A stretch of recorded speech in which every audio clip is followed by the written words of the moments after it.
రాత్రి 12 గంటల సమయం. చంద్రముఖి, భాగమతి అనే పేరుగల ఇద్దరు అత్తాకోడళ్ళు ప్రశాంతంగా విశాలంగా ఉన్న మెయిన్ రోడ్డు మీద నడుచుకుంటూ అలా షికారు చేస్తూ ఉంటారు. అప్పుడప్పుడు అటు ఇటుగా వెళ్తున్న వాహనాలు వాళ్ళని గుద్దుకొని వెళ్తూ ఉంటాయి. కానీ వాళ్ళకి ఏమీ కావటం లేదు.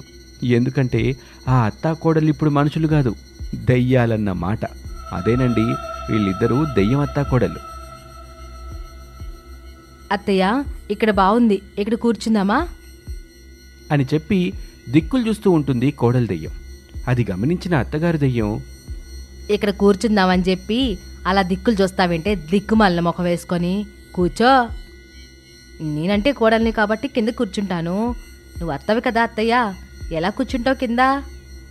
ఓసే బతుకున్నప్పుడు ఏ మాత్రం లేక చేయి నువ్వు. ఇప్పుడు ఇలా దెయ్యం అయిన తర్వాత మర్యాద మీద మర్యాద చేస్తుంటే మనసులో దుఃఖం చెరువు కట్ట తగిన నీళ్ళలాగా పొంగుకు వస్తుందే. తట్టుకోలేకపోతుంది నా గుండె. అప్పుడు తట్టుకోలేకనే కదా అత్తయ్య గుండె నొప్పితో చచ్చిపోయి ఇలా దెయ్యాన్ని అయ్యావు. ఇప్పుడు తట్టుకోలేకపోతే ఏమవుతారు నాకు తెలియదు అత్తయ్య. వేసిన సెటాలు చాలు కొడలా. ఇప్పుడు నన్ను ఏం చేయమంటావు చెప్పు. ఒక్క నిమిషం అత్తయ్య, ఇప్పుడే వచ్చేస్తాను అని చెప్పి చటుక్కున మాయమై ఒక చెక్క స్టూల్ పట్టుకొని చిటికెలో తిరిగి మళ్ళీ ప్రత్యక్షమవుతుంది కోడలు దెయ్యం భాగమతి. దెయ్యం అయిన తర్వాత నీలో చాలా మార్పు వచ్చింది కోడలా. అత్తయ్య, మీరు ఈ స్టూల్ మీద కూర్చోండి, నేను కింద కూర్చుంటాను. అప్పుడు మీకు నా తలలో పేలు చూడ్డానికి ఇబ్బంది లేకుండా ఉంటుంది. పేలు గీలు అన్నావంటే చూడు, నీ కళ్ళు పీకేసి గోలీలాడుకుంటాను కోడలా. అయ్యో అత్తయ్య, పేలు నాకు చూడమని కాదు, నువ్వు స్టూల్ మీద కూర్చుంటే నేను నీకు పేలు చూస్తానని చెబుతున్నాను అత్తయ్య. వామ్మో కోడలా, ఇదంతా నిజమేనే, నటన కాదు కదా. ఊరుకుండత్తయ్య, నటించడానికి ఇప్పుడు మనం మనుషులమా కాదుగా, దెయ్యాలం. దెయ్యాలకి ఎక్కడైనా నటన వస్తుందా అత్తయ్య? ఆ విషయం నాకు తెలియదు దెయ్యం కోడలా. ఇప్పుడు నీ మర్యాద ఉంది చూడు, దాన్ని చూస్తుంటే ఖచ్చితంగా యాక్టింగే అనిపిస్తోంది. అదంతా మీ అభిమానం అత్తయ్య. బతుకున్నప్పుడు నా చేత బావి దగ్గర బండ మీద కూర్చుండబెట్టి బట్టలు ఉతికించావు. దెయ్యాలమైన తర్వాత నడి రోడ్డు మీద స్టూలు వేసి నాకు పేలు చూస్తానని అంటంటే ఎంత బాగుందో దెయ్యం కోళ్ళా. మరి ఆలస్యం ఎందుకు అత్తయ్య? స్టూలు వేశాను కదా, కూర్చోండి, పేలు చూస్తాను అని దెయ్యం కోడలు స్టూల్ వేసిన తర్వాత అత్తగారి దెయ్యం కూర్చుంటుంది. ఇక కోడలు దెయ్యం భాగమతి అత్త చంద్రముఖి దెయ్యం తలలో పేలు చూస్తూ ఉంటుంది. కొంత సమయం గడిచిన తర్వాత అప్పుడు వాళ్ళకి ఇద్దరు ఆడవాళ్లు కారును దోస్తుంటే మగవాళ్ళు డ్రైవర్ సీట్లో కూర్చుని ఉండడం కనిపిస్తుంది. ఇంకా తోయండి, వేగంగా తోయండి, 6 కిలోమీటర్లు వెళ్ళాలి మనం అంటూ ఉండడం వినిపిస్తుంది. ఆ ఇద్దరు ఆడవాళ్లు కోపంగా చూడడము కనిపిస్తుంది.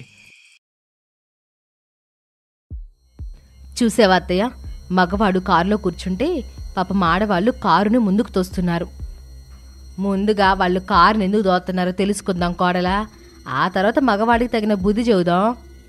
కారు దగ్గర నిలబడిన ఇద్దరు ఆడవాళ్ళు పెట్రోల్ అయిపోయిందని, ఇంకా 6 కిలోమీటర్లు వెళ్ళాలని, ఇంకా ముందుకు తోసే ఓపిక లేదని మాట్లాడుకుంటూ బాధపడుతూ ఉంటారు.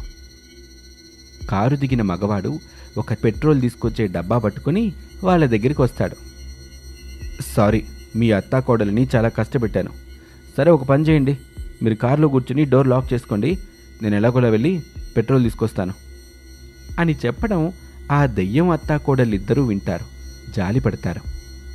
అత్తయ్య, ఇప్పుడు వాళ్ళు కారులో ఇక్కడి నుంచి వెళ్ళిపోవాలంటే ఏముంది కోడలా, పెట్రోల్ కావాలి. ఇంత రాత్రిపూట తనకి ప్రాణం పోసిన అమ్మ దేవతని, తనే ప్రాణంగా బ్రతకడానికి వచ్చిన ఇల్లాల్ని వాడు వదిలిపెట్టి వెళ్ళడం వాళ్ళకే కాదు నాకు ఇష్టం లేదు. ఇప్పుడేం చేద్దాం అత్తయ్య? పెట్రోల్ దొంగతనం చేద్దాం కోడలా. ఎక్కడా? పలానా చోట అని ఇంకా ఏం ఫిక్స్ కాలేదు. మరి అత్తయ్య, వాడి చేతిలో ఉన్న పెట్రోల్ డబ్బాని తీసుకురానా? మధ్యలేని పనులు చేయి మాకు భాగమతి. ఇప్పుడు నువ్వు వాడి దగ్గర నుంచి డబ్బా లాక్కొస్తే దెయ్యాలమని భయపడతాడు. దాంతో ఆడవాళ్ళకి లేనిపోని కంగారు మొదలవుతుంది.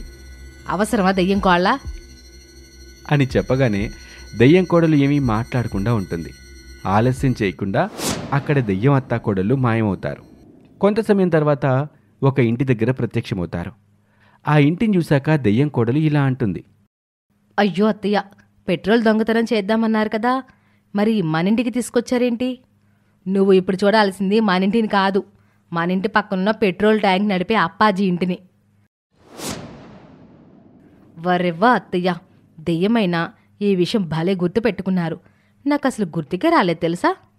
ఎలా వస్తుంది ఇంకోడలా? అప్పుడు ఇప్పుడున్నది ఆ కోడి మెదడే కదా అని చంద్రముఖి అనగానే భాగమతి ముఖం ముడుచుకుంటుంది. అది చూసి అత్త దెయ్యం చిన్నగా నవ్వుకుంటుంది. ఇక మూతి ముడుచుకున్న చాలు కోడలా, ముందుగా ఆ పెట్రోల్ ట్యాంకర్ దగ్గరకు పదా.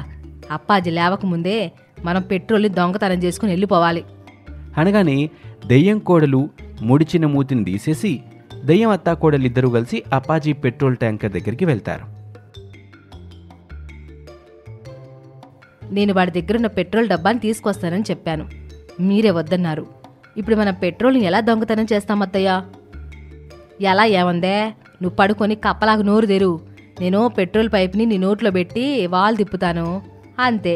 ట్యాంకర్లో ఉన్న పెట్రోల్ మొత్తం ఖాళీ అవుతూ ఉంటే ఇక్కడ నీ కడుపు నిండుగా గాలి బొగ్గలా ఉబ్బిపోతుంది.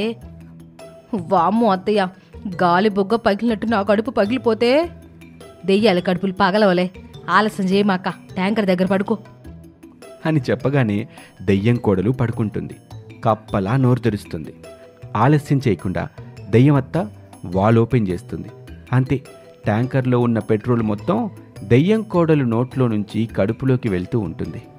దాంతో దెయ్యం కోడలి కడుపు గాలిబుగ్గలా ఉబ్బుతూ ఉంటుంది. కొంత సమయం తర్వాత దెయ్యం అత్త వాల్ని బంద్ చేసి పెట్రోల్తో కడుపు నిండిన దెయ్యం కోడల్ని తీసుకుని మాయమవుతుంది. కారు దగ్గర డబ్బా పట్టుకొని ఎవరైనా లిఫ్ట్ ఇస్తారేమోనని చూస్తూ ఉంటాడు ఆ కారు నడిపిన మగవాడు. అత్తయ్య, పెట్రోల్ దొంగతనం చేసుకొచ్చాం, బాగానే ఉంది. ఇప్పుడు మనం మన దగ్గరున్న పెట్రోల్ని తనకి ఎలా ఇస్తాము? ఇలాంటి దిక్కుమాలిన ఆలోచన ఏదో నీకు వస్తుందని నేను ఊహించాను. అప్పాజీ ఇంటి బయట ఉన్న ట్యాప్ని పీక్కొని వచ్చానులే. ట్యాప్ తీసుకొస్తే లాభం ఏమిటి? అంతేలే, మోకాలో ఉన్న బుర్రకి ఆలోచన ఏం వస్తుంది. ఇప్పుడు ఈ ట్యాప్ని నీ పొట్టకు బిగిస్తాను చూడు అని చెప్పి ఆ ట్యాప్ని దెయ్యం అత్త పెట్రోల్తో ఉబ్బి ఉన్న దెయ్యం కోడలి కడుపుకి బిగిస్తుంది. అలా బిగిస్తున్నప్పుడు దెయ్యం కోడలికి చక్కెలి గింతలు పెట్టినట్టు అవటంతో పెద్ద పెద్దగా నవ్వుతూ ఉంటుంది. దాంతో కారులో ఉన్న ఆడవాళ్ళు, కారు బయట నిలబడిన మగాడు ముగ్గురు భయపడ్డం మొదలు పెడతారు. అది గమనించి దెయ్యం కోడలు నవ్వటం ఆపేస్తుంది. ఇంతలో మరో ఇద్దరు కుర్రాళ్ళు బైక్ని నెట్టుకుంటూ ఆ కారు దగ్గరికి వస్తారు. పెట్రోల్ గురించి మాట్లాడుకుంటూ ఉంటారు. కోరలా, పెట్రోల్ బాధితులు మరో ఇద్దరు పెరిగారు. పర్వాలేదులే అత్తయ్య, మన దగ్గర చాలా పెట్రోల్ ఉంది కదా. ఇక ఆలస్యం చేయకుండా మన పెట్రోల్ సేవని మొదలు పెడదాం అత్తయ్య. నీకు నల్లా బిగించాను కాబట్టి నువ్వు కదలబాక, బొమ్మలాగా అలాగే ఉండు. ఉంటాను, ఒప్పుకున్నాక తప్పదు కదా అని చెప్పి దెయ్యం కోడలు బొమ్మలా నిలబడి ఉంటుంది. దెయ్యమత్త పెట్రోల్ బాబు పెట్రోల్ అని అరుస్తూ ఉంటుంది. ఆ అరుపు విని కారు దగ్గరున్న ముగ్గురు మగాళ్ళు దెయ్యం దగ్గరికి వస్తారు. దెయ్యమత్తను చూసి భయపడతారు. భయపడబాకండా బాబు, నీకు పెట్రోల్ ఎంత కావాలి? ఈ ఈ డబ్బా నిండా కావాలి అని చెప్పి డబ్బా ఇస్తాడు. దెయ్యమత్త ఆ డబ్బాని తీసుకొని ట్యాప్ దగ్గర పెట్టి ట్యాప్ విప్పుతుంది. పెట్రోల్ వస్తుంది. వాసన్ని బట్టి అది నిజమైన పెట్రోల్ అనుకుంటాడు. డబ్బా నిండగానే అతడికి ఇచ్చేస్తుంది దెయ్యమత్త. అతను భయంగానే కొంత డబ్బుని తీసి ఇవ్వబోతాడు. నాకు డబ్బులు వదిలే బాబు, మీరు ఎప్పుడైనా ఏదైనా గుడికి వెళ్ళినప్పుడు చంద్రముఖి, భాగమతి పేర్ల మీద అన్నదానం చేయించండి, పూజ కూడా చేయించండి. ఏంటి చంద్రముఖి, భాగమత? ఇవి హర్రర్ సినిమా పేర్లు కదా అంటూ అక్కడ నిలబడిన దెయ్యమత్తా కోడల కాళ్ళని గమనిస్తాడు వాడు. దెయ్యమత్తా కోడల కాళ్ళు వెనక్కి తిరిగి ఉంటాయి. వాడికి భయంతో చెమటలు పట్టేస్తాయి. వెంటనే తేరుకుంటాడు. అక్కడ బొమ్మలా నిలబడింది బొమ్మ కాదని, అది కూడా ఒక దెయ్యమని అర్థమవుతుంది. ఒక దెయ్యం పెట్రోల్తో ఉంటే మరొక దెయ్యం పెట్రోల్ ఇలా దానం చేస్తుందని అర్థం చేసుకున్నాడు. ఏమీ మాట్లాడకుండా దెయ్యం అత్తగారిని చూస్తూ ఉంటాడు. ఏమో బాబు, మాకు అవన్నీ తెలీదు. ఇక్కడ పెట్రోల్ దానం చేసుకుంటూ మేము జీవిస్తూ ఉంటాం అని చెప్తుంటే అతనికి అంతా అయోమయంగా ఉంటుంది. అయినా మనకెందుకు ఇక్కడ లొల్లి అనుకుని డబ్బుల్ని జేబులో పెట్టుకుని పెట్రోల్ నిండిన డబ్బాలని తీసుకుని కారు దగ్గరికి వస్తాడు. తన కారులో పెట్రోల్ పోసుకుంటాడు. కూర్చుని కారుని స్టార్ట్ చేస్తారు. కార్ స్టార్ట్ అవుతుంది. అక్కడి నుంచి వెళ్ళిపోతారు. ఇద్దరు కుర్రాళ్ళు తమ దగ్గర ఉన్న వాటర్ బాటిల్స్ని ఇస్తారు. దెయ్యం అత్త ఏమీ మాట్లాడకుండా వాళ్ళని చూస్తూ ఉంటుంది. వాళ్ళు భయపడుతూ ఉంటారు.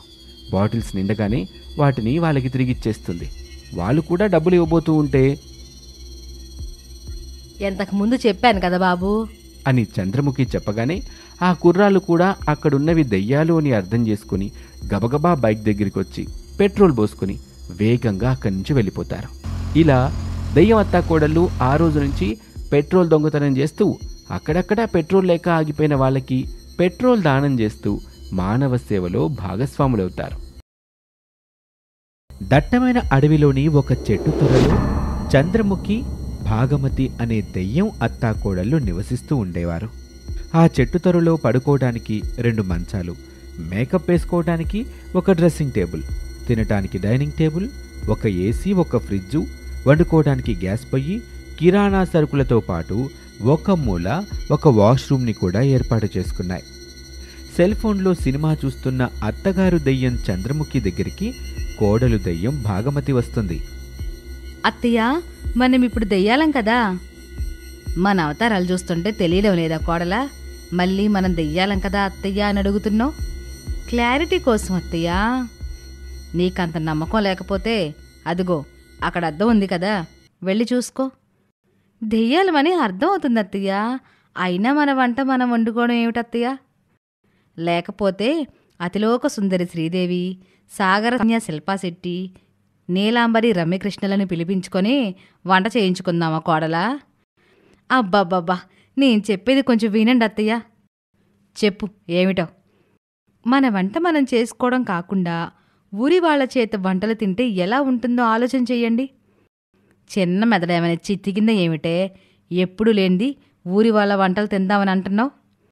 ఏమో అత్తయ్య, కడుపుతో ఉన్న ఆడపిల్లకి పుల్లని మామిడికాయలు ఎలా తినాలనిపిస్తుందో ఇప్పుడు నాకు ఊరి వాళ్ళు పుల్లగా కారంగా ఉండే వంటలు తినాలనిపిస్తోంది. అయితే నా దెయ్యం కోడలు కడుపుతో ఉందా ఇప్పుడు? మాట్లాడితే మీనింగ్ ఉండాలత్తయ్య. మీ అబ్బాయి మనిషిలా, నేను దెయ్యంలా ఉంటే ఎలా సాగుతుంది కాపురం? నాకు కడుపు ఎలా వస్తుంది? అవును కదా, ఇప్పుడేమంటావే? ఇక మీదట మన వంటలు కాకుండా ఊరి వాళ్ళ వంటలు తిందామనంటావు, అంతేనా? అవునత్తయ్య. సరే పద, వెళ్ళి ఊళ్ళో ఉన్న వాళ్ళని భయపెట్టి మన ఆకలి తీర్చుకుందాం అని అత్తగారు దెయ్యం చెప్పగానే కోడలు దెయ్యం ముఖం సంతోషంతో వెలిగిపోతుంది. దెయ్యం అత్తాకోడళ్ళు ఆ చెట్టు తొర్రలో నుంచి పొగలాగా బయటకొచ్చి దెయ్యాల్లా మారిపోతారు. అలా కైట్లా గాల్లోకి లేచి అడవి పక్కనే ఉన్న ఊరివైపు వెళ్తూ ఉంటారు.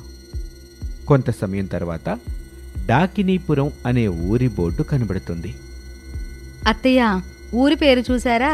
డాకినీపురం అంట. ఇలా మనలాంటి దెయ్యాలు మనుషుల వంటలు తినడానికి వస్తాయని ముందే గ్రహించి మనకనుకూలంగా ఉండే పేరు పెట్టారు అని మాట్లాడుకుంటూ వచ్చి ఆ ఊరిలో పెద్దగా ఉన్న ఒక ఇంటి ముందు వాళ్తారు దెయ్యం అత్తాకోడళ్ళు. అత్తయ్య, ఊరి మొత్తంలో ఈ ఒకే ఇల్లు పెద్దగా ఉంది కాబట్టి ఈ ఇంట్లో ఉంటున్నవాడే ఈ ఊరికి పెద్ద మనిషి అయి ఉంటాడని నాకు అనిపిస్తోంది. ఆలస్యం చేయకుండా అతన్ని కలిసి మనకు కావలసిన ఆహారం రోజుకొకరు చొప్పున వండి పెట్టమని ఇతనికి చెబితే సరిపోతుంది కోడలా. అలాగే అత్తయ్య అని గుమ్మం దగ్గరికొచ్చి తలుపు మీద గట్టిగా కొడుతుంది కోడలు దెయ్యం. ఆ దెబ్బకి ఉలిక్కిపడి బెడ్ మీద పడుకున్న పెద్ద మనిషి దామోదరొచ్చి తలుపు తీస్తాడు.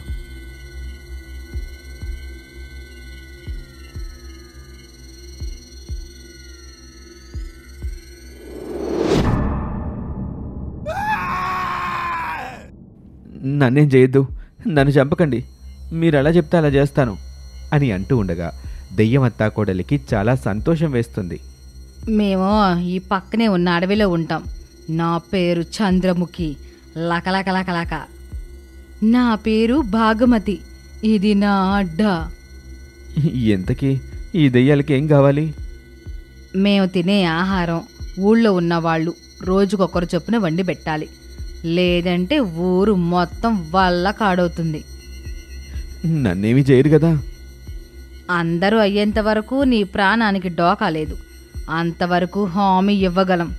మాకెప్పుడైతే ఆకలైతే అప్పుడు అడవిలో నుంచి నీ ఇంటికే వస్తాం. ఆ రోజున గనక ఆహారం పెట్టే వ్యక్తి వచ్చి మమ్మల్ని వాళ్ళింటికి తీసుకెళ్ళాలి. లేదంటే మనిషి రాని మరుక్షణం మేం ఊరి మీద పడతాం. చేతికి అందిన వాళ్ళని ఎత్తుకెళ్ళిపోతాం. మా ఆకలి తీర్చుకుంటాం. ఊరి మీద పడ్డం వద్దు, నేను అందరితో మాట్లాడి ఏర్పాటు చేస్తాను. ఇప్పుడు ఖాళీ చేతులతో వెళ్ళమంటావా?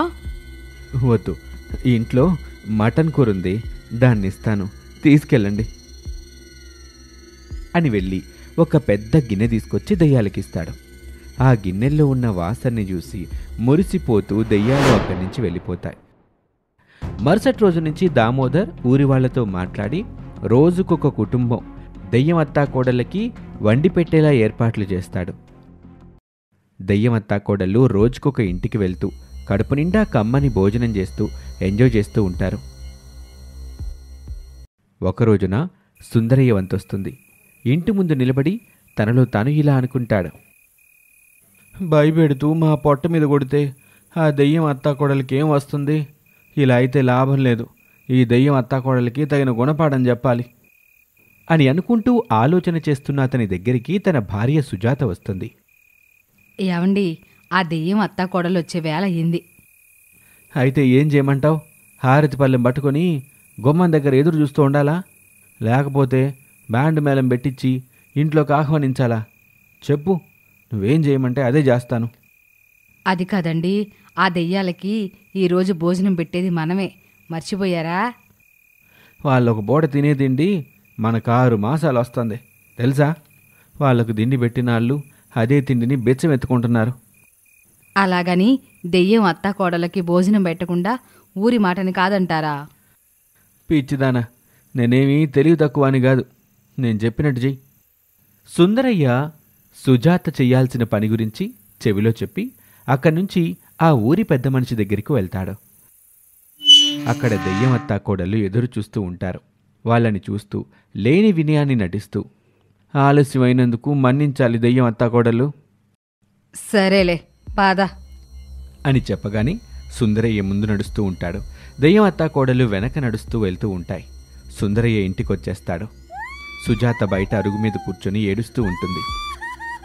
ఆకలి ఆకలి, అన్నం పెట్టండి.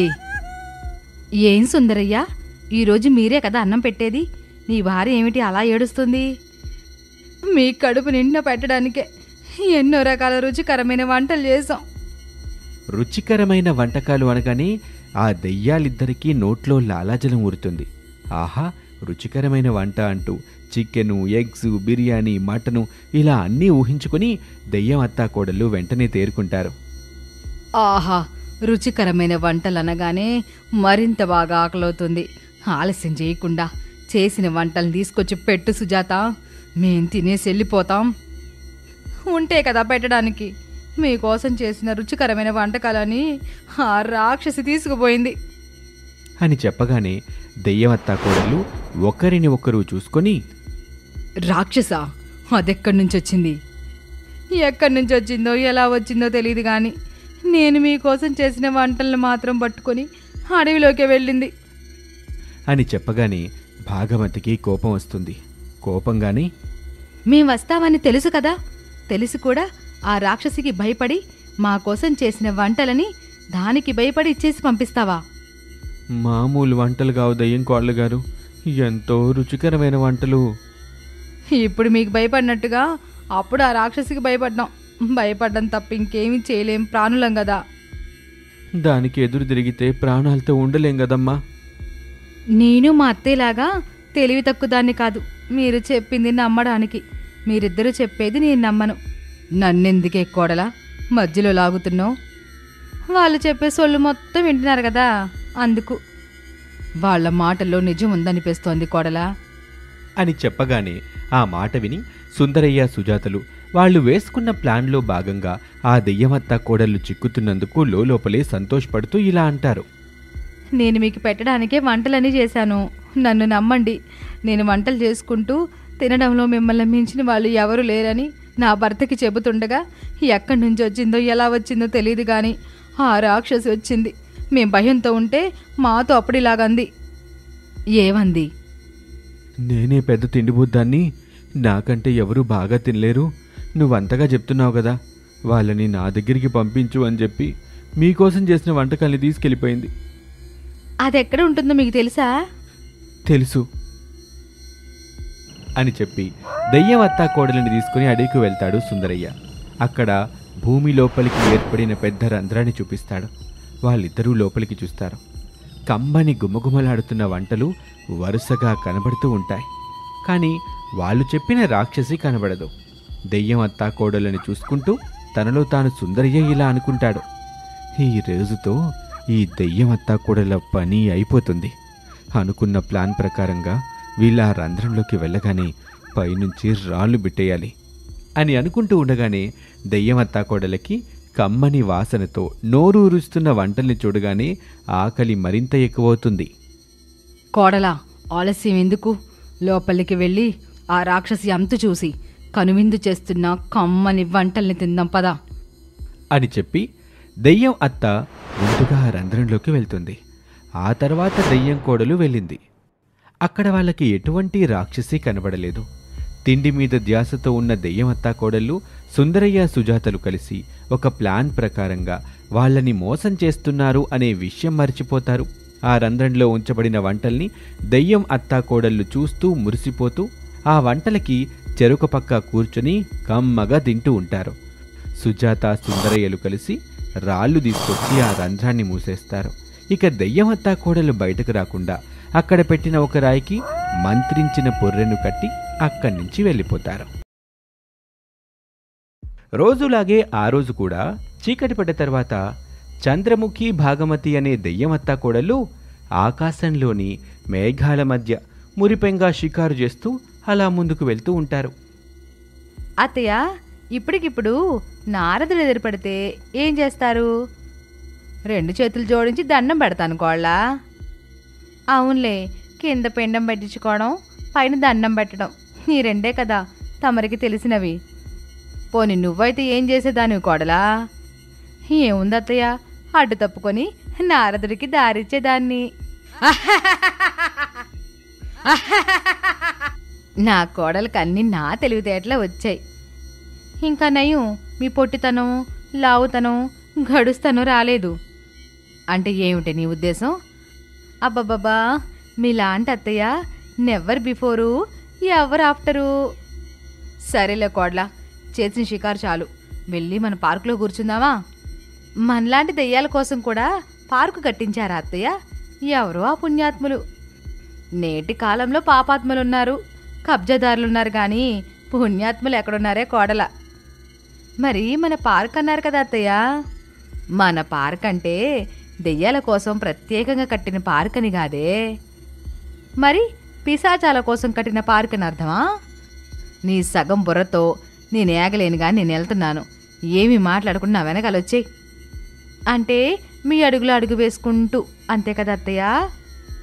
అంతే కోడలా అని మాట్లాడుకుంటూ ఆ దెయ్యం అత్తా కోడళ్ళు భూమి మీద ఉన్న ఒక అడవిలో ఆకాశం నుంచి దిగుతారు. ఆ అడవిని చూసి కోడలు భాగమతి సంతోషపడుతూ, ఓహో అత్తయ్య, మన పార్క్ అంటే అడవే, భలే బాగుంది. ఎప్పటికైనా అర్థమైంది, సంతోషం. పద, అలా వెళ్ళి కనబడుతున్న బావిలో స్విమ్మింగ్ చేద్దాం. షికారు చేసి చెమట వచ్చేసింది, అంత వాసన వస్తుంది అని దెయ్యం అత్తగారు ముందు నడుస్తుంటే దెయ్యం కోడలు చంద్రముఖి అడుగులో అడుగేసుకుంటూ నడుస్తూ ఉంటుంది. అలా ఇద్దరూ నడుచుకుంటూ బావి దగ్గరకు వస్తారు. బావి మీద నిలబడి ఆ బావిలోకి దూకుతాయి. సంతోషంగా ఈత కొడుతూ ఉంటాయి. అప్పుడే ఒక కారు వేగంగా అడవిలోకి దూసుకొచ్చి ఒక చెట్టుని ఢీకొడుతుంది. అంతే, ఆ కారు సౌండ్ విని దెయ్యమత్తా కోడలు బావిలో నుంచి పైకొచ్చి బావి మీద నిలబడి కారుని చూస్తూ ఉంటాయి. ఆ కారులో నుంచి మనోహరి నేల మీద పడతాడు. అతనికి అంతగా దెబ్బలు తగల్లేదు. వీడేవిడత్తయ్యా? చూస్తుంటే కనిపించట్లేదా కోడలా? మనిషి, పైగా మగాడు. ఇంత సీరియస్ టైంలో కూడా ఈ పంచుల అవసరమా అత్తయ్య? ఎండాకాలం కదా అని పనికి పోకుండా ఉంటారా? చలికాలం కదా అని దుప్పటి కప్పుకోకుండా ఉంటారా? వర్షాకాలం కదా అని గొడుగు పట్టుకోకుండా ఉంటారా? ఇది అంతే. పరిస్థితి ఏదైనా మనకి పంచులు ముఖ్యం కోడలా అని చెప్పగానే దెయ్యం కోడలు భాగమతి అయోమయంగా దెయ్యం అత్తగారు చంద్రముఖిని చూస్తూ ఉంటుంది. అది గమనించిన చంద్రముఖి, అంతలా చూడకూడలా, నాకు నా అందానికి నా తెలివితేటలకి దిష్టి తగులుతుంది. బాధపడకండి, పెద్ద గుమ్మడికాయతో దిష్టి తీసేస్తానులే. అంటే నీ కళ్ళు దిష్టి కళ్ళ నొప్పుకుంటున్నావా కోడలా? అంటూ అత్తగారు నవ్వుతూ ఉంటే లేచి నిలబడిన మనోహర్కి ఆ నవ్వులు వినిపిస్తూ ఉంటాయి. అయోమయంగా దిక్కులు చూస్తూ ఉంటాడు మనోహర్. ఆ చుట్టుపక్కల ఎవరూ కనిపించరు. అప్పుడు అతనికి అర్థమైంది అడవిలో దెయ్యాలు ఉన్నాయని. వెంటనే ఇలా అంటాడు, ఇలా చూడండి, మీరు దెయ్యాలని నాకు అర్థమవుతుంది. నేను చనిపోవడానికి వచ్చాను. నన్ను భయపెట్టి చంపడం ఎందుకు చెప్పండి. నా ఎదురుగా వచ్చి మీ ఆకలి తీర్చుకోండి అని అనగానే దెయ్యం అత్తాకోడళ్ళు అతన్ని ముందు ప్రత్యక్షమవుతారు. 2 ఆడదెయ్యాల్ని చూసి మనోహరి ఏమాత్రం భయపడ్డు వాళ్ళని చూస్తూ ఉంటాడు. చూడు బాబు, నిన్ను చూస్తుంటే 30 ఏళ్ల కుర్రాడిలా కనిపిస్తున్నావు. కానీ నీ చావు కారణం నీ భార్య మాత్రం కాదనిపిస్తుంది. అవునండి పెద్ద దెయ్యం గారు, నా భార్య కాదు. అలాగే మీ అమ్మా నాన్న కూడా కాదు. అవునండి చిన్న దెయ్యం గారు, మా అమ్మా నాన్నలు కూడా కాదు. మరెందుకయ్యా చనిపోవాలని ఇంతవరకు వచ్చావు? ఇంతకీ మీరిద్దరూ? అత్త కోడలం. నా పేరు చంద్రముఖి, నా కోడలి పేరు భాగమతి. ఓహో, మీరు దెయ్యం అత్తాకోడలన్నమాట. చెప్తానండి, చెప్తాను. మీకు చెప్పి నా మనసులోని బాధని తగ్గించుకుంటాను. మీ చేతిలో హాయిగా చనిపోతాను అని మనోహర్ చెప్పటం మొదలు పెడతాడు. దెయ్యం అత్తాకోడళ్ళు శ్రద్ధగా వింటున్నారు. నేను నా పేరు మీద ఒక సాఫ్ట్వేర్ సొల్యూషన్ కంపెనీ పెట్టానండి. అది దివాలా తీసింది. అది అక్కడ దివాలా తీసింది. నువ్విక్కడ చనిపోవడానికి వచ్చావు, అంతేనా? అంతేనండి చిన్న దెయ్యం గారు. అసలు ఎందుకు దివాలా తీసిందో చెప్పు. ఏం చేస్తే బాగుపడుతుందో మేం చెబుతాం అని అడగగానే మనోహర్ పూసగుచ్చినట్టుగా మొత్తం చెప్తాడు. అప్పుడు దెయ్యం అత్తాకోడళ్ళు బాగా ఆలోచన చేయటం మొదలుపెట్టారు. కొంత సమయం తర్వాత దెయ్యం అత్తాకోడళ్ళకి కొన్ని మెరుపులాంటి రూల్స్ గుర్తుకొస్తాయి. అంతే, వాళ్ల ముఖాలు కొవ్వొత్తుల్లా వెలిగిపోతూ ఉంటాయి. అది మనోహర్ గమనిస్తాడు. వెంటనే దెయ్యం అత్తాకోడలని అడుగుతాడు, దెయ్యం అత్తాకోడళ్ళు, మీ ఇద్దరి ముఖాలు కొవ్వొత్తుల్లా వెలిగిపోతున్నాయి. ఏమైనా ఐడియాలు ఆలోచనలు వచ్చాయా? మేం చెప్పిన రూల్స్ చెప్పినట్టుగా పాటిస్తే ఖచ్చితంగా నీ సాఫ్ట్వేర్ కంపెనీ వృద్ధిలోకి వస్తుంది. ఏమంటావ్? అని చెప్పగానే మనోహర్ ముఖం పువ్వులా విచ్చుకుంటుంది సంతోషంతో. నా కంపెనీ ఖచ్చితంగా డెవలప్మెంట్ అవుతుందంటే మీరు ఎలాంటి రూల్స్ చెప్పినా, ఎలాంటి రూల్స్ పెట్టినా పాటిస్తాను. చెప్పండి, ఏంటో ఆ రూల్స్? ముందుగా నీ కంపెనీలో పనిచేస్తున్న వాళ్లతో ఒక మీటింగ్ ఏర్పాటు చేయి. చేస్తాను. అలా మీటింగ్ ఏర్పాటు చేసి ఏం మాట్లాడాలి? చింతకాయ పచ్చడి ఎలా చేస్తారు? మా ఇంట్లో మీ పెళ్లిగోళ సీరియల్ ఎలా ఉంది? మా పక్కింటి కుర్రాడు వాళ్ళ ఇంటికి ఎదురుగా ఉన్న 16 ఏళ్ల పడుచు పిల్లని చూసి కన్ను కొట్టాడు. లాంటి విశేషాల గురించి మాట్లాడాలి, సరేనా? అని చెప్పగానే మనోహర్ అయోమయంగా చూస్తూ ఉంటాడు. అది అర్థం చేసుకున్న దెయ్యమత్త చంద్రముఖి చిన్నగా నవ్వుకొని ఇలా అంటుంది, ముందుగా మీటింగ్ పెట్టి కంపెనీకి లాభాలు తక్కువగా రావడం వల్ల ఈ కింద పేర్కొనబడిన కొత్త కొత్త రూల్స్ పెడుతున్నాము. ఉద్యోగులు సహకరించగలరని మనవి అని చెప్పేయి. సరే, ఇంతకీ ఏంటా రూల్సు? మొదటి రూల్, సిక్ లీవులు ఇవ్వమో, డాక్టర్ సర్టిఫికెట్ తెచ్చినా ఇవ్వము. లాజికల్గా ఆలోచిస్తే డాక్టర్ దగ్గరికి వెళ్ళగలిగే ఓపిక ఉందంటే ఆఫీసుకు కూడా వచ్చే ఓపిక ఉండాలి. కాబట్టి సిక్ లీవులు ఇవ్వమో. రెండో రూల్, ఒకవేళ మీరు చనిపోతే మీ స్థానంలో మళ్ళీ ఒక కొత్త ఉద్యోగిని నియమించడానికి మాకు సమయం పడుతుంది. కనుక మీ చావు గురించి మాకు దయచేసి 2 వారాల ముందుగానే తెలియజేయాల్సి ఉంటుంది. లేకపోతే ఇన్సూరెన్స్ ఇవ్వము అని అత్తాకోడలిద్దరూ చెప్తుంటే అయోమయంగా చూస్తూ ఉంటాడు మనోహర్. ఏడాదికి 54 సెలవులు మాత్రమే ఇస్తాం. అవి 52 ఆదివారాలు, ఆగస్టు 15, జనవరి 26. నాలుగో రూల్, మీ వాళ్ళు ఎవరైనా టపా కట్టారని అర్జెంటుగా పర్మిషన్ కావాలని అడిగితే తప్పకుండా ఇస్తాం. అయితే కేవలం ఆ పర్మిషన్ లంచ్ సమయంలో మాత్రమే ఇస్తాం. అది కూడా 1 నుంచి 2 వరకు. ఇలా చెప్తే వాళ్ళందరూ కలిసి నన్ను బండకేసి మామూలుగా బాధరు. ఒకవేళ అలా బాధాలని చూస్తే ఆ రోజు వాళ్ళ శాలరీ కట్ అని చెప్పు మనోహర్. నువ్వు బాస్వి, శాలరీస్ ఇచ్చేవాడివి. నువ్వే ఇలా భయపడితే వాళ్ళు ఇంకా నీతో ఆడుకుంటారయ్యా. నువ్వు వాళ్ళకి ఎలాంటి అవకాశం ఇవ్వకూడదు, అనుమానం రానివ్వకూడదు. అలాగే రానివ్వను కానీ ఆ 5వ రూల్ ఏంటి? 5వ రూల్, బక్క పల్చగా ఉన్నవారికి గంటసేపు, మధ్యస్థంగా ఉన్నవారికి అరగంట, లావుగా ఉన్నవారికి 5 నిమిషాలు, మరీ లావుగా ఉన్నవారికి 0 నిమిషాలు లంచ్ విరామం ఇస్తాము. అలా ఎందుకు? ఎందుకంటే సన్నగా ఉన్నవాళ్ళు కాస్త ఒళ్ళు చేసి ఆరోగ్యంగా ఉండాలి కాబట్టి ఎక్కువగా తినాలి. మధ్యస్థంగా ఉన్నవాళ్ళు కరెక్ట్గా తిని అదే పర్సనాలిటీ మెయింటైన్ చేయాలి. లావుగా ఉన్నవాళ్ళు గ్లాస్ మంచినీళ్ళు మరియు 1 గ్లాస్ జ్యూస్ తాగడం కోసం ఆ 5 నిమిషాల పర్మిషన్ సరిపోతుందిలే. దీన్ని ఎవరైనా అతిక్రమిస్తే 2 రోజుల శాలరీ కట్ చేస్తాం. రేపే ఒక డాక్టర్ వచ్చి బక్కగా, మధ్యస్థంగా, లావుగా, అతి లావుగా అనే సర్టిఫికెట్ జారీ చేస్తాడని కూడా చెప్పేయి. ఉద్యోగులు బాత్రూంలో ఎక్కువసేపు గడపడం వల్ల ఆఫీస్ పని తక్కువగా అవుతుంది. దానివల్ల కస్టమర్స్ నుండి సమస్య వస్తుంది. అందుకే దీనికి ఒక రూల్ పెట్టాము. ఏంటది? ఆ అనే అక్షరంతో మొదలయ్యే పేర్లు గల ఉద్యోగులు 9 నుండి 9:15 లోపల బాత్రూంకి వెళ్ళి రావాలి. ఈతో మొదలయ్యే పేర్లు గల ఉద్యోగులు 9:15 నుండి 9:30 లోపల వెళ్ళి రావాలి.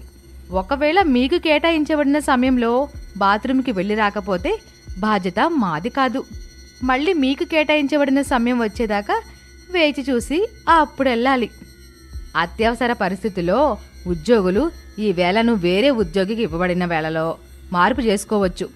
అది కూడా మీ మేనేజర్ పర్మిషన్తో. ఎవరైనా బాత్రూంలో 3 నిమిషాల కంటే ఎక్కువసేపు ఉంటే ముందుగా అలారం మోగుతుంది. అది మోగాక 30 సెకండ్లలో బయటికి రాకపోతే బాత్రూంలో నీళ్లు ఆగిపోతాయి. ఆ తర్వాత 30 సెకండ్లలో బయటికి రాకపోతే ఆటోమేటిక్గా బాత్రూమ్ తలుపు కూడా తెరుచుకుంటుంది. ఇదంతా సాఫ్ట్వేర్ మరియు సెన్సార్లతో ప్రోగ్రామింగ్ చేయిస్తున్నాం. అదంతా వింటున్న మనోహర్ తలబట్టుకుని గీక్కుంటూ ఉంటాడు. అయినా సరే ఆ దెయ్యం అత్తాకోడలు మాత్రం చెప్పటం ఆపలేదు. వాళ్ళకి వచ్చిన రూల్స్ వాళ్ళు చెబుతూనే ఉంటారు. ఇక రూల్ నెంబర్ 7, మీకొచ్చే శాలరీని బట్టి మీరు దుస్తులు ధరించండి. ఒకవేళ మీరు 2,000 రూపాయల ధర కలిగిన బట్టలు వేసుకొని వస్తే మీ దగ్గర డబ్బులు బాగానే ఉన్నాయని మేము భావిస్తాం. జీతం పెంచమని మీరు అడగకూడదు. ఇక చివరిది చాలా ముఖ్యమైనది అని చెప్పగానే మనోహర్ ఆతురతగా అంత ముఖ్యమైన రూల్ ఏంటా అన్నట్టుగా చూస్తూ ఉంటాడు.